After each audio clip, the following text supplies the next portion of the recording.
ಅಖಿಲ ಭಾರತೀಯ ಸಂತ ಸಮಿತಿ ವತಿಯಿಂದ ಕರ್ನಾಟಕದ ವಿಭಾಗದಿಂದ ಜನವರಿ 20ರಿಂದ 30ರವರೆಗೆ ವಿಶ್ವ ಹಿಂದೂ ಪರಿಷತ್ನ ವತಿಯಿಂದ ಮಹಾಕುಂಭಮೇಳದಲ್ಲಿ ನಾವು ಭಾಗವಹಿಸಿದ್ದೇವೆ. ಸನ್ಯಾಸಿ ಸಮಾವೇಶದಲ್ಲೂ ನಾವು ಭಾಗವಹಿಸಿದ್ದು ಹಲವು ಸಮಸ್ಯೆಗಳನ್ನು ನಾವು ಚರ್ಚೆ ಮಾಡಿದ್ದೇವೆ. ಪ್ರಯಾಗ್ರಾಜ್ನಲ್ಲಿ ಶ್ರೀ ಚಕ್ರ ನವಾವರಣ ಹೋಮ ಮಾಡಲು ನಮಗೆ ಓಂ ಶಕ್ತಿ ಮಠದ ಮಾತಾ ಅವರಿಂದ ನಡೆಸಲು ನಮಗೆ ಆಹ್ವಾನ ಬಂದಿದೆ ಎಂದು ಮಂಗಳೂರಿನ ಓಂ ಶಕ್ತಿ ಮಠದ ಶ್ರೀ ವಿದ್ಯಾನಂದ ಸರಸ್ವತಿ ಸ್ವಾಮೀಜಿ ಹೇಳಿದ್ದಾರೆ. ನಮ್ಮ ಕುಡ್ಲವಾಹಿನಿ ಜೊತೆ ಮಾತನಾಡಿದ ಅವರು, ಕಾಂಗ್ರೆಸ್ ಅಧ್ಯಕ್ಷ ಮಲ್ಲಿಕಾರ್ಜುನ ಖರ್ಗೆ ಅವರು ಕುಂಭಮೇಳದ ಬಗ್ಗೆ ಅವಮಾನ ಮಾಡುವ ರೀತಿಯಲ್ಲಿ ನೀಡಿದ ಬಗ್ಗೆ ಆಕ್ರೋಶ ವ್ಯಕ್ತಪಡಿಸಿದರು.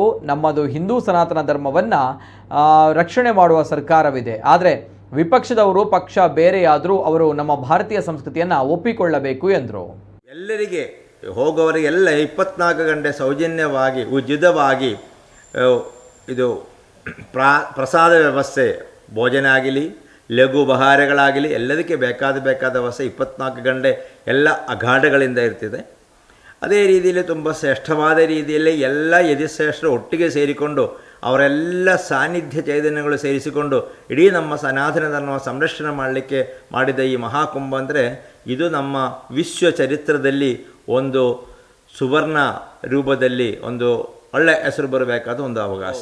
ಗಾರ್ಗೆ ಅವರು ಈ ಕುಂಭಮೇಳದ ಬಗ್ಗೆ ತುಂಬ ಅವಮಾನ ಮಾಡುವ ರೀತಿಯಲ್ಲಿ ಒಂದು ಪ್ರಸ್ತಾವನೆಯನ್ನು ಮಾಡಿದ್ದಾರೆ.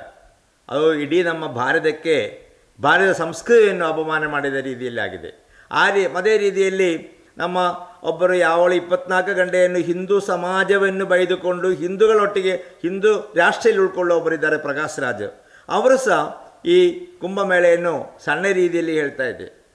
ಅದೇ ರೀತಿಯಲ್ಲಿ ಈ ಕಾಂಗ್ರೆಸ್ಸಿನವರು ಇಂಡಿಯನ್ ನ್ಯಾಷನಲ್ ಕಾಂಗ್ರೆಸ್ ಅಂತ ಹೆಸರಿಟ್ಟು, ಅದು ಇಂಡಿಯನ್ ನ್ಯಾಷನಲ್ ಕಾಂಗ್ರೆಸ್ ಅಲ್ಲ, ನೆಹರು ಡೈನಾಸ್ಟಿ ಕಾಂಗ್ರೆಸ್.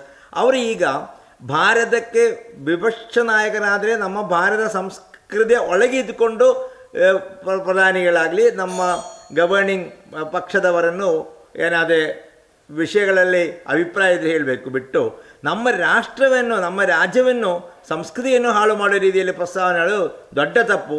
ಅದೇ ರೀತಿಯಲ್ಲಿ ನಾವು ಧರ್ಮಶಾಸ್ತ್ರದಲ್ಲಿ ಒಂದು ತೀರ್ಮಾನವಾಗಿದೆ. ಮನುಸ್ಮೃತಿಯ ಬಗ್ಗೆ ರಾಹುಲ್ ಗಾಂಧಿಯನ್ನು ಹೇಳಿದೆ.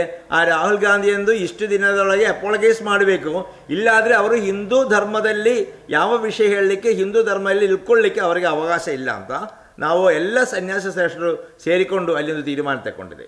ಅದೇ ರೀತಿ ನಮಗೆ ಸಹ ಇವರ ಹತ್ರ ಹೇಳಲಿಕ್ಕೆ ಇದ್ದದ್ದು, ನೀವು ಪಕ್ಷಕ್ಕೆ ಬೇಕಾಗಿ ಕೆಲಸ ಮಾಡಿ, ಹಿಂದೂ ಸನಾತನ ಧರ್ಮವನ್ನು ಅಪಮಾನ ಮಾಡೋ ರೀತಿಯಲ್ಲಿ ಪ್ರಸ್ತಾವನೆಗಳಿಟ್ಕೊಂಡು ಮುಂದೆ ಹೋಗುವುದು ಅಷ್ಟು ಒಳ್ಳೆಯದಕ್ಕೆ ಅಲ್ಲ.